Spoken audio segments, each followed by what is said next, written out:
Kitchen வேண்டது பார்க்கலாம். Malay corn தான் பண்ண போகிறோம். அதுக்கு வந்து கார்ன் எடுத்து வச்சுருக்கோம், இஞ்சி வச்சுருக்கேன், முந்திரி வச்சுருக்கேன், தக்காளி வச்சுருக்கேன். இதை நம்ம வந்து இப்போ அரைச்சிட்டு வந்துட போகிறோம் பேஸ்ட்டாக. பார்த்தீங்கன்னா நம்ம வந்து சுண்டை வச்சுட்ருக்கோம் மலாய் எடுக்கிறதுக்காக. ஜீரகம் போட்டுக்கலாம், பச்சை மிளகாய் 3 கட் பண்ணி பச்சை மிளகாய், கருவேப்பிலை போட்டுக்கலாம். இது நல்லா அரைச்சிட்டு வந்து வச்சுட்டோம் பேஸ்ட்டை, அதை இதில் போட்டுக்கலாம். வாசனை போகிற வரைக்கும் வதக்கிக்கலாம். அதை ஒரு 1/2 ஸ்பூனு மஞ்சள் போட்டுக்கலாம். அதில் அது நல்லா வதங்கட்டும். ஒரு ஸ்பூனு தனியாத்தூள் போட்டுக்கலாம். வெறும் மிளகாத்தூள் 1 ஸ்பூன் போட்டுக்கலாம். கரம் மசாலா 1 ஸ்பூன் போட்டுக்கலாம். இது எல்லாத்தையும் நல்லா மிக்ஸ் பண்ணிடலாம்.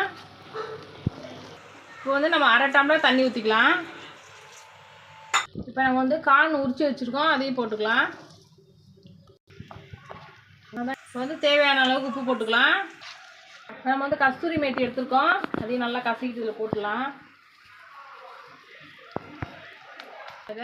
கார்ன் கொஞ்சம் வேகட்டும். நம்மகிட்ட வந்து மலாய் இல்லாததுனால நம்ம பாலை காய வச்சு மலாய் ரெடி பண்ணிட்டோம்.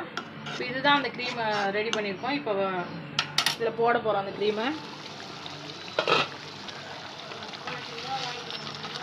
பார்த்தீங்கன்னா இப்போ ரெடி ஆகிட்டு அதில் போட்டுடலாம், அந்த க்ரீமரை போட்டுடலாம்.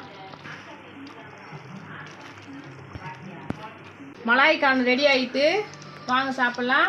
இந்த சேனல் பிடிச்சிருந்தா லைக் பண்ணுங்கள், ஷேர் பண்ணுங்கள். நெக்ஸ்ட் வீடியோவில் பார்க்குறோம். Bye bye. Bye bye.